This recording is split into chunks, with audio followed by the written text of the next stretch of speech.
Hello there, what's crack? I like it. I'm Scotty. You're not. And welcome back finally to Take Me to the Pilot, where I look at pilot episodes or unaired pilot episodes, or in this case, a very special look back. And I'm recording this weird. So what I'm going to do, I'm going to talk about the actual first episode, the pilot episode of this show. And I'm going to pause it. And I'm going to watch another episode. And I'm going to talk about that one, because that's really why I'm here.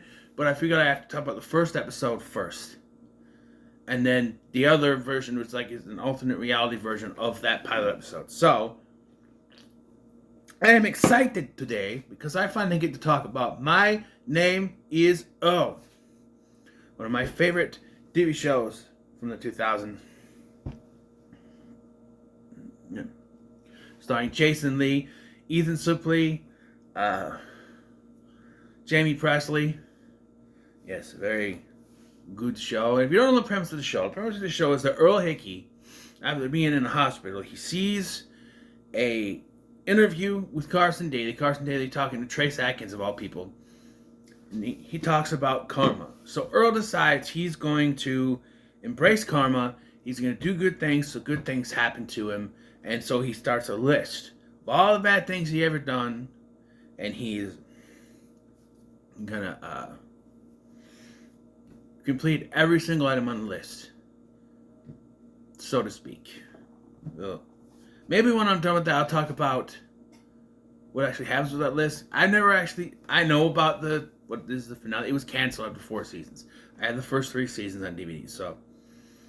So we start with Earl Hickey narrating to us. You know that guy that you watch, and you stay in your car and you wait till he come out of a gas station, and you wait till he leaves before you go inside. Well, I'm that kind of guy. But if you really got to know me, you would know that that's exactly what kind of guy I am, because they show the family going in and he steals stuff from their car. He had bought a scratch-off ticket, which inherits him $100,000, I think it is. And he's celebrating, and just as he's celebrating, he gets hit by a car, and the ticket flies off. Bye-bye, no money for you. He does tell us a backstory.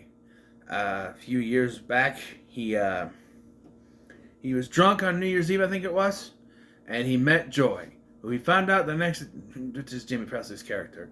Found out the next day, he called her Peggy. I like that. Your boobs look great, Peggy. Her name wasn't Peggy. My name is Joy. Your boobs look great, Joy. Yeah. And when they were drunk, they got married. When they went to Vegas and got married, and then he found out she was pregnant. Yeah.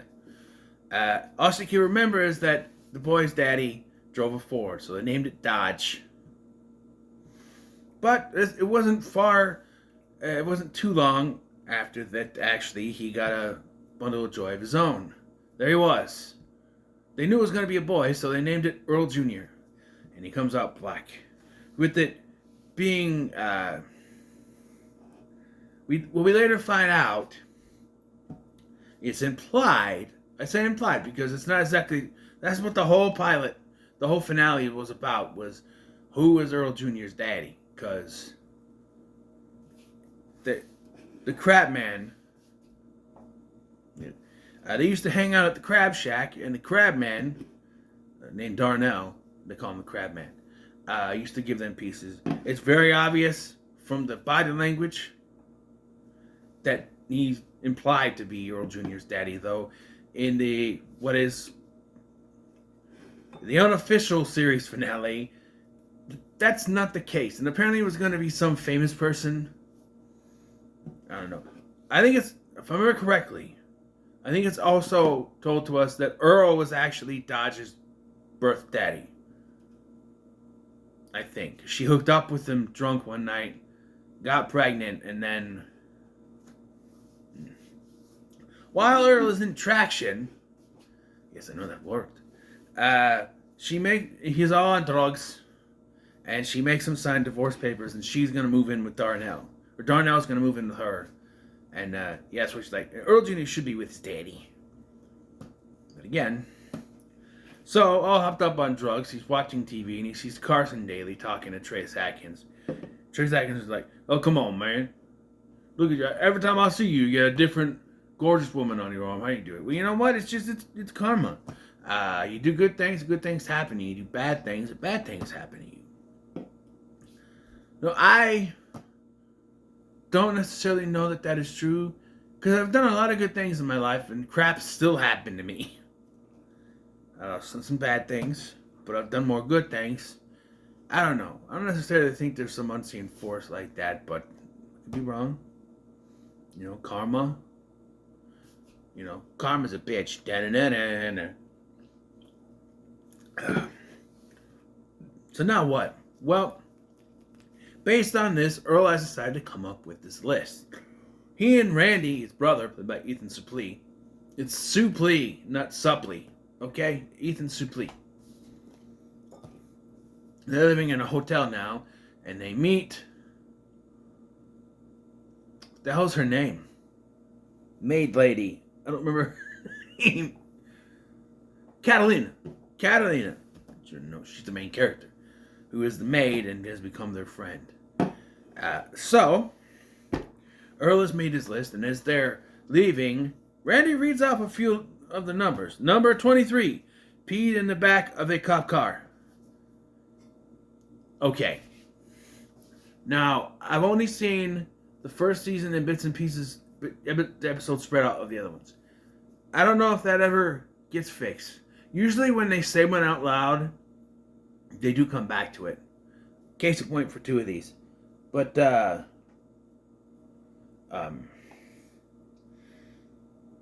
don't know how you fix that. Give him a new cop car? Volunteer to clean every cop car? I don't know how that works. Number 41. Smashed a kid's Halloween candy when he came to my trailer to trick or treat. It'd be easy. Just give him more Halloween candy, which the parents aren't going to like that because he all that sugar, but... And how long ago was it? Is that kid now a teenager? That could be something, you know? And it's never as simple as that, though. He could say, I'm going to give you some Halloween candy. Then he'll see that something is going on in this person's life. Again, I don't think that's one ever can happen. But this next one, number 101. Harmed and possibly killed people with secondhand smoke. That is actually the subject of the second episode. And it's more than that, is he actually pays back his buddy Donnie, too.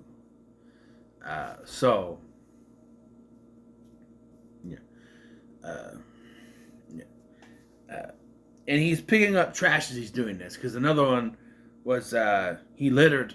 I didn't write that one down.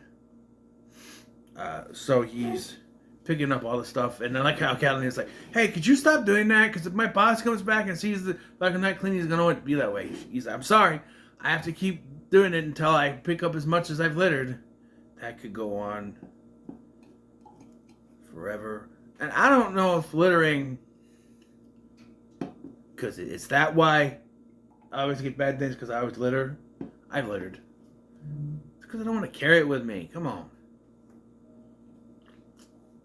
But I do usually, if I'm going to some place I know there's going to be a garbage, like I walk by a gas station, I'll wait and I'll throw it in there. But I don't know. I just don't like carrying things with me. I haven't done it much lately, actually, because I've been walking less. But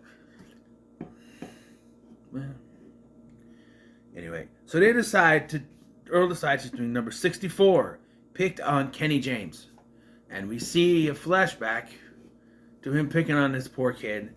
And there is I think it's a kickball game. He kicks the ball, it goes out, and he runs. And he's just about to get to the base. And Earl kicks him in the nuts. Then asks for the ball. Out.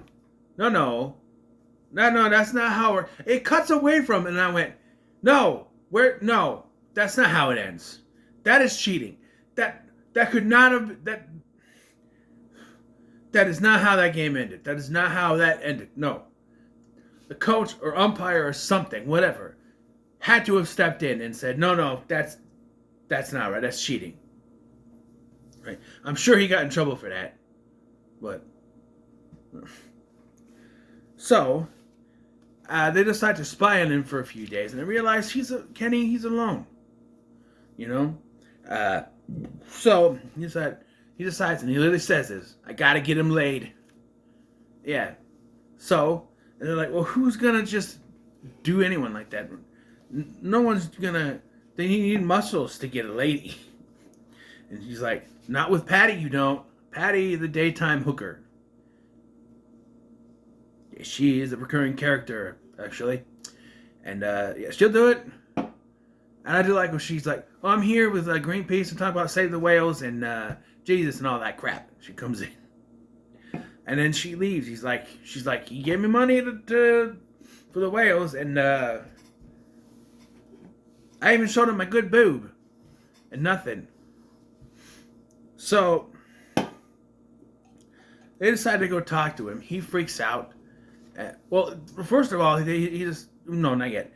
He freaks out and he's like, no. He tries to. No, this is not yet. He's like, no. And Andy opens up a drawer and finds out why he didn't go with Peggy's advances. And it's not just because she's an old lady. She looks like she's like 50 or something. No, apparently, how did Randy put it? You're trying to sell cat to someone who likes dogs, and he's got a male nudie mag in the drawer, revealing that Kenny is gay. And this is how you know that this came out in 2005, because they run away. And Earl swear, you know what? He's gay. That changes the rules. I don't have to do it. But Carmen immediately gets back at him because Randy gets knocked out by, or no, not Randy. Randy goes to get some snacks. And Joy happens to be in their room. Somehow has gotten into the room. Do they not lock those doors? Hits Earl over the head with the phone. She's learned that Earl... Oh! I forgot to bring that part up. So after picking up so we go back to when he's picking up the litter. The winning lottery ticket from earlier just flies back to him. So he's got the $100,000. Joy, having learned of this, believes she deserves half the money. Now see, that's not how it works. And she'll go on about this, that she wants half that money because of the divorce settlement, but you had him sign that. Well, he won, but the thing flew away. So you had him sign the divorce papers before he got the money. Now he's got the money. You don't get shit. This is after. After the divorce was finalized. You signed everything. Done. Dotted. Dotted line. Done. You get nothing. Good day, sir. One of the things I do like is even though Joy's doing all this shit, and Crabman did technically take his woman. They're so nice. Hey, Earl. Hey, Crabman. He just want everybody, because he knows it's not Darnell's fault. It's Joy's fault. He's not going to blame Darnell for it, the Crabman for it. So Earl is taking this as a sign that he has to help Kenny out. So he goes to talk to Kenny. Kenny sprays himself in the face with mace, pepper spray, whatever. And he's like, "Oh, why don't you have a guy, Kenny?" He's like, it's not like I haven't tried. I went to a gay bar. He says, I'm going to clip it. He went to a gay bar once, but he was too scared to go in.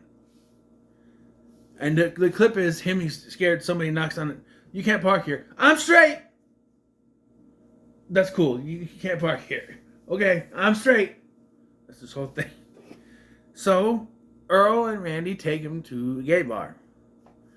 And he's like, "Well, you have to like talk to somebody." He's like, "You know what? No, Earl Hickey took me to a gay bar. You did this to me. You helped me you can take me off your list. You got me out there, you know. And we call back to a joke at the beginning of the episode where Randy, someone put out C7 and it's it takes two, there's two to make things all right. Takes two to make it out of sight. That song, not the Little Romeo version, but the original version. So someone plays it here. The one thing when he does it, Randy like ropes in a woman. Here he does it to a man. Who's gonna tell Randy? I don't know. Oh, I did leave out another part. So they had to get Kenny's address from his parents. And so Randy drank 4 beers because that's what gets him confident enough, I guess, to go in and talk to his parents to get the address. He was able to get the address, but they offered him another beer, so he drank more. And because we get a flashback when Catalina tries to kiss Earl. He's like, "No, what are you doing?" She's like, "What, you don't like me?" He's like, "I do." But Randy called dibs, and they flash back to a moment where he's like, "Dibs," which leads into this, where the mom bends over to pick up something, and he goes, "Dibs," and he gets kicked out of the house. The cops were called, apparently, for some reason. I don't know. But, yeah, the episode ends with them dancing in a gay bar, so... Yeah. Very 2005 for a pilot, but you wouldn't see that nowadays. The gay, like them running away, can do that now. People would be up in arms. Oh my God, they found out he was gay and he just ran away. Oh, can't do that. But back then, 2005, no one cared. And I would say I think Kenny is one of the better portrayals of gay people in the 2000s. There was this, and then there was Will and Grace, which I don't think that is. People would look fondly back on that show as they did back then. And they brought that show back. I don't know. I don't know. But this is the end of part 1. I will be back with part 2. Alright, I'm back. Not that I went anywhere for you. Now it's time to talk about the whole reason why I made this video. On this here DVD, oh, it's not back there, it's here. On this DVD, there is a special episode known as The Lost Pilot. Not really. It's called Bad Karma. So I watched it. They have a commentary track for this. So I watched it once without the commentary, once with the commentary. Let me tell you, I looked at the runtime at the end. It's only about 14 minutes long. They cut out a lot. So in the commentary, they say, I don't remember who the guy is. They say that they were contacted by Fox to do a special episode for the DVD. So they had to go and do 3 days of shooting for this. Jason Lee had to shave his mustache for a certain role in this film. And for the opening. And so he had to wear a fake mustache for the same scene because he's playing 2 different characters in this scene. We'll get to it. I laughed my ass off. It's been forever since I've seen this. But I knew about it. And I watched it. I'm like, what is it? What this is, it's Bad Karma. So what it is they decided to take the pilot episode, flip it on its head. So it's an alternate reality pilot where instead of karma, Earl decides to get revenge on everyone on his list. And that's what it is. And this episode, because they filmed for 3 days, but they also used a lot of alternate takes from the pilot, such as, at the beginning, you get the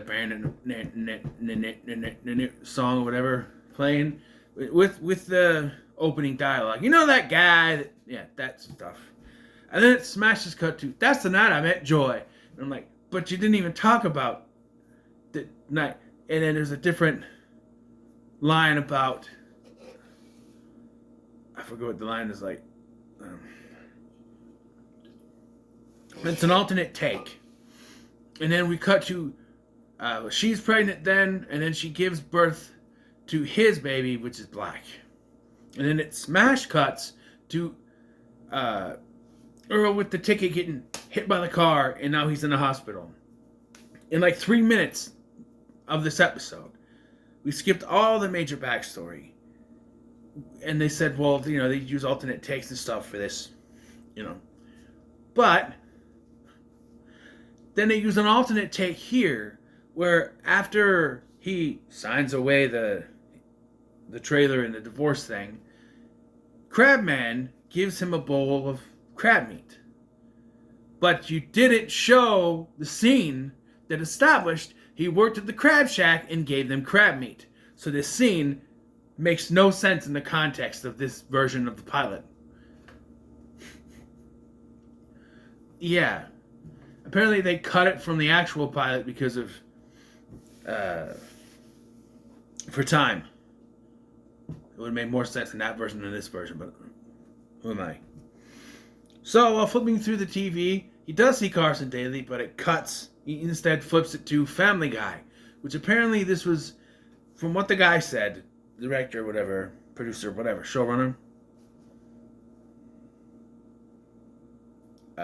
He said apparently it was footage they already had, but they had people dub over it. They dubbed over it. So it's Stewie Griffin who says that if you basically tells Earl to get revenge on people.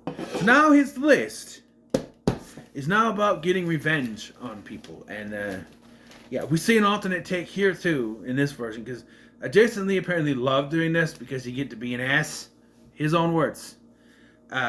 In the original version of the pilot, I didn't talk about this part where he talks about you do good things happen to you. You do bad things happen to you. And Randy says, how profound, Earl. Now, how about you share some of that Vicodin so we can all think like that? And he's like, no, Randy, that's karma.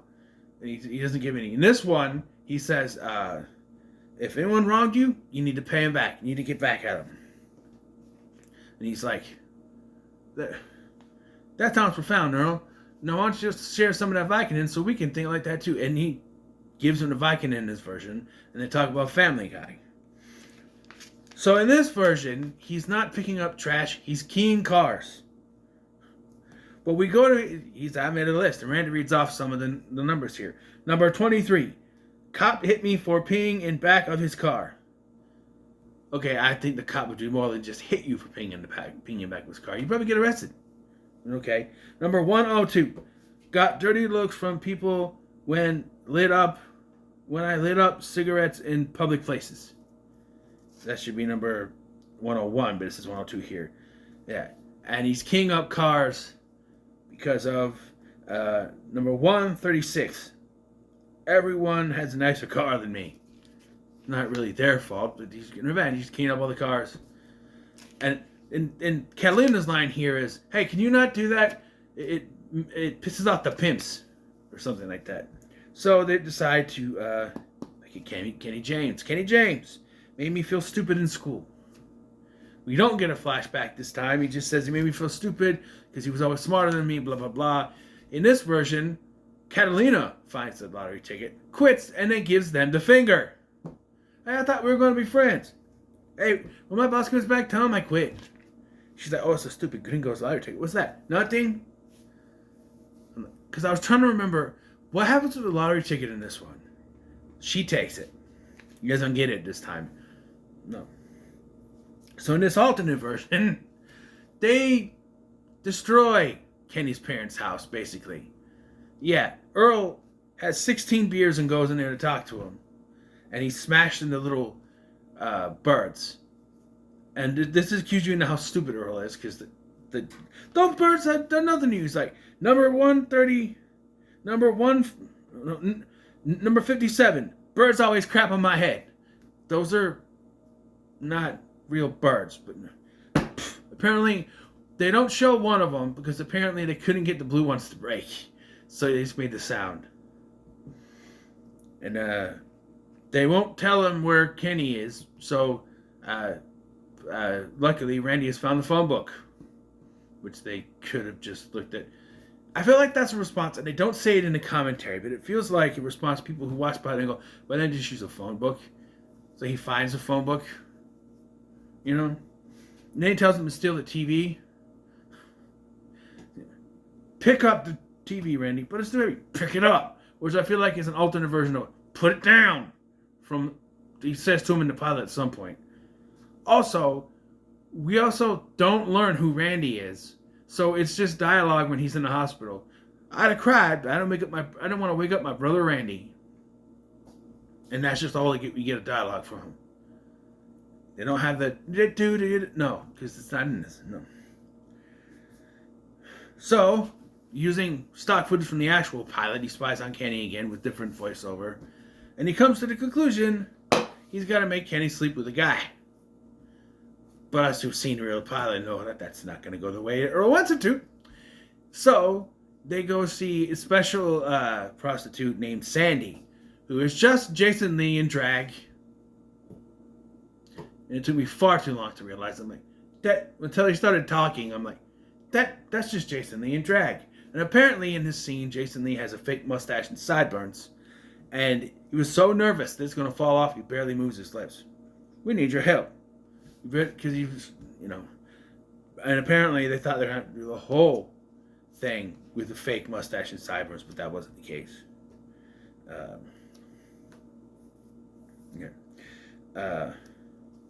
So they talk Sandy into going over there, and she's already in the house when Kenny gets home somehow, and this is where he sprays himself with the mace. And in this version, I forgot to mention the other version, Earl held him down and sprayed water in his eyes. Here, Sandy held him down and licked it out of his eyes, and she's like, well, let's and Sandy's like, well, let's get down to this. Where you hide the condoms? And he's like, I'm sorry, you're not my type. And he pulls a magazine and he goes, because in this world, you have to pretend like your voice is deeper than it is. Honey, I think I'm just your type. I'm like, couldn't you just have Jason Lee talking his regular voice? Honey, I'm just your type. But yeah. And so they've been out there all night waiting. And they're like, well, what happened? He's taking on that. Oh, I forgot a scene. We got the alternate version of the who's the whore scene.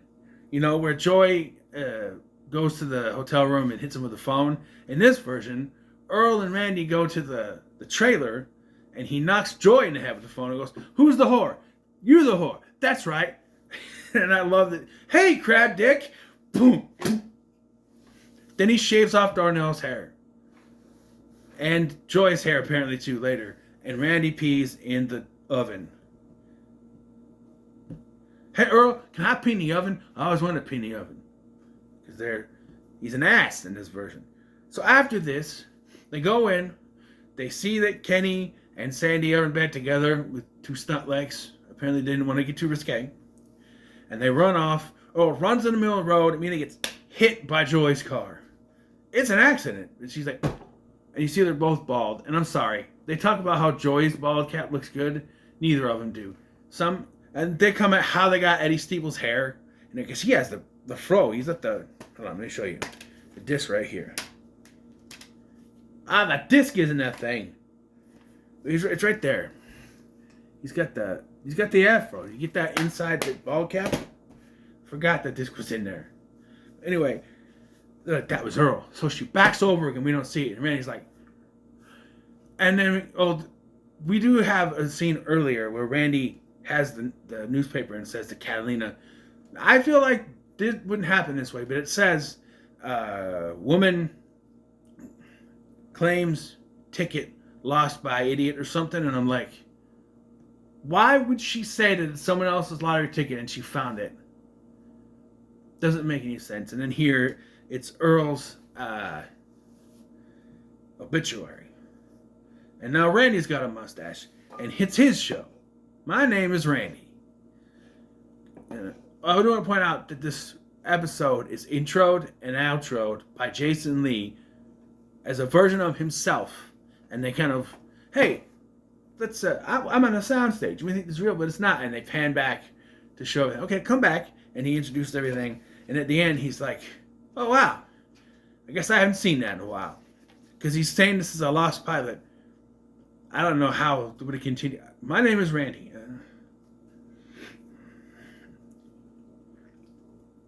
I don't know. But apparently it's a lost pilot. And he's like, well, come back next week for the second episode where my ghost haunts Sahara's own Matthew McConaughey, because apparently the guy, producer or whatever, he was mean to Matthew McConaughey was mean to him at the People's Choice Awards or something. So he made that joke. But yeah, there it is. That's what I wanted to talk about mostly, was this version. And yeah, so technically it is a pilot, but not really. But I wanted to talk about it, and this had to be episode 2, which is why it took so long to do. I had a bunch of other ideas. I have other stuff I want to do. I actually want to make it like 5 days of this. So like Thursday, Friday, Saturday, and Sunday. That's 4. Oh, it's Tuesday right now. Wednesday, Thursday, Friday, Saturday, and Sunday. Every day of 3. Take me to the pilot. And this is probably the longest one you're going to have. So, yeah. My name is Earl. So, did you have the DVD? Have you seen this Bad Karma fake pilot thing that they did? I think it's fun. What do you think? Leave a comment, so much, like, share, and subscribe. Thank you for watching. I'm Sky, and I'll see you in the next one.